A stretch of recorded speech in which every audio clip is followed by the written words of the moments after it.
Hey, it's the Magnificent One, creator of the independent comic book Kinetic. Come check me out on Indiegogo.com. It's an awesome story. You will love it.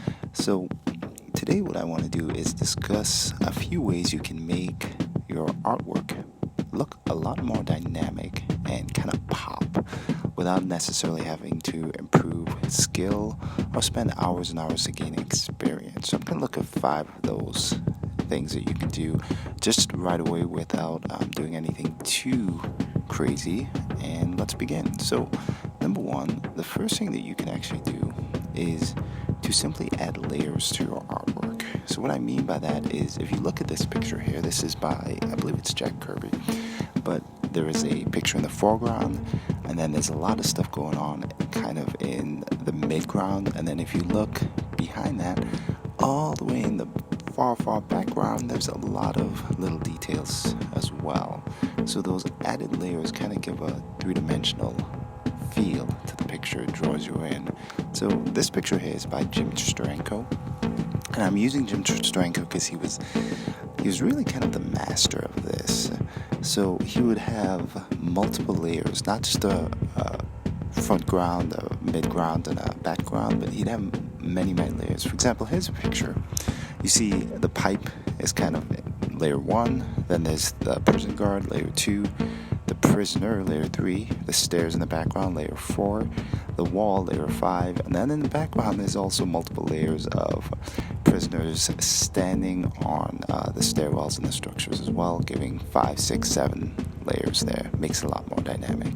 The other thing you can do is something quite simple. It's called the Dutch tilt, and all it is simply whenever you have a picture that you want to have stand out just a little bit, you just tilt it anywhere from 15 to about 30 degrees, and just by doing that, it draws the eye in so that you take a slightly different perspective on it. So it's something that's somewhat underutilized, but it's actually quite effective in making artwork a little bit more dynamic. So moving on from that, something else that you can do is you can increase the level of blacks and shadows in a picture, and just automatically the visual effect that has is you will kind of trick your mind into thinking that it's a much more interesting picture. So I'm using Jay Lee here because I feel he really is the master of doing this. The nice thing about this as well is using this technique of just blacking out large areas of your work in black is it makes working a lot faster. So if you're a comic book creator, it allows you to fill up a lot more space a lot quicker, thus making it easier for you to do work faster. So we'll take a look at a couple of pictures here, and you'll see there's obviously a lot of detail in the parts which are not blacked out, but there's a lot of shadows in there too, and the levels of black make it seem like these pictures are super dynamic, when if you were to actually look at the parts where he is drawing, it's really just little pieces on the page itself, and the rest of it is then blacked out.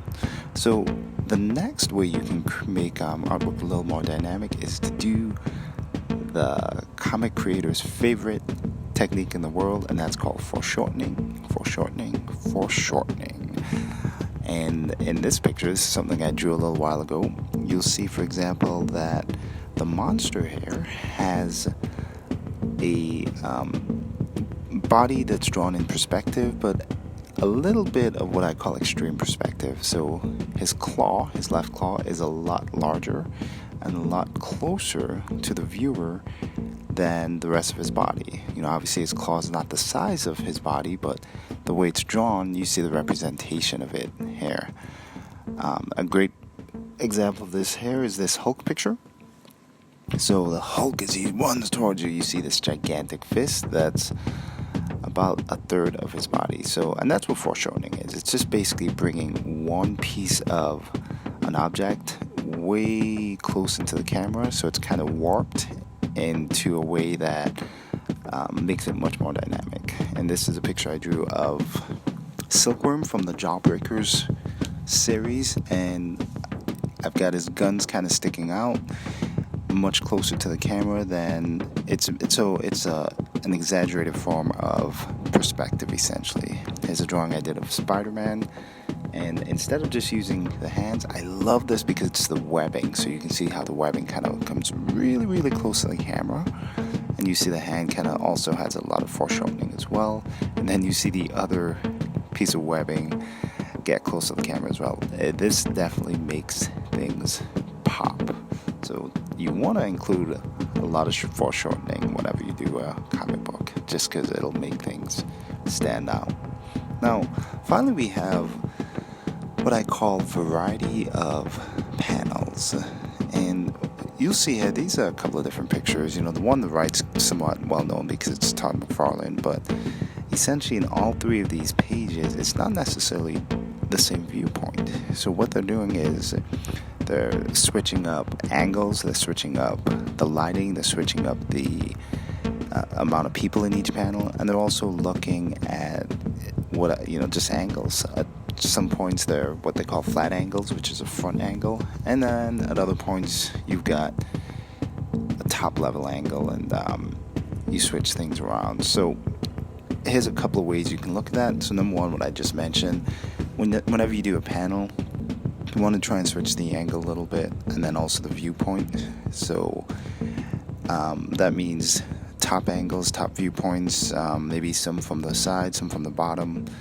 You want to look at the panel size itself, and actually I have panel size and size there, but I meant to say shape and size. And then the other thing you can look at too is in the panels itself, look at the number of people. Even if you have 3 or 4 people who are having a conversation, sometimes you just need to focusing on 1 or 2 of them, and then other times you want to include all 5 of them. So the key is to have a change of rhythm basically when it comes from panel to panel. The other thing is the number of panels on a page. Some people do 6 panels on a page, and then the next page it's another 6 panels, and so on and so on. And that's actually pretty common for new comic book artists, so make sure that you aren't doing that. Just make a variety. So some pages make them even, some pages make them an odd number of panels, and then some pages have 1 or 2 big panels, some pages have 9 or 10 small panels. The other one is distance from viewer. You want to be up close, way close to a person's face in some cases. Other times you want to be really far back. Then there's lighting. Some panels you want to make sure that they're super dark, and other ones you want to make sure that it's very bright. And the other thing to consider too is sometimes you can't have all action, so you need to interrupt some sequences with non-action moments within any sort of sequence. The other one is that, and so kind of from the first part of this where I was talking about different layers, at some points you want to have just one layer, and then other times you want to have many layers to make it much more interesting. And then other times we come to what I call warping or perspective points. What I mean by this is sometimes you want to have 2-point perspective, other times 3-point perspectives, other times no perspective whatsoever. Just make sure that you are just changing it up as you go from panel to panel to page to page. So those are just 5 quick points that you can use to make your artwork a little bit more dynamic. So again, it is just in the way that I presented them is number 1, creating a bunch of different layers to make it more interesting. Number 2, remembering to include a Dutch tilt once in a while. Number 3 is increasing the level of black inside of certain panels and pictures. Number 4 is using foreshortening. And then finally, making sure that you have a variety in the way you lay out your comic book pages. So that's all I got today. Thanks, and I'll see you next time. Bye. Hey, if you like this video, please feel free to like it and subscribe to my channel. Also, I'm on Instagram and Twitter, and I've got an awesome new comic book coming out on Indiegogo called Kinetic, which is about a girl who can harness the power of 1,000 dimensions to fight for good.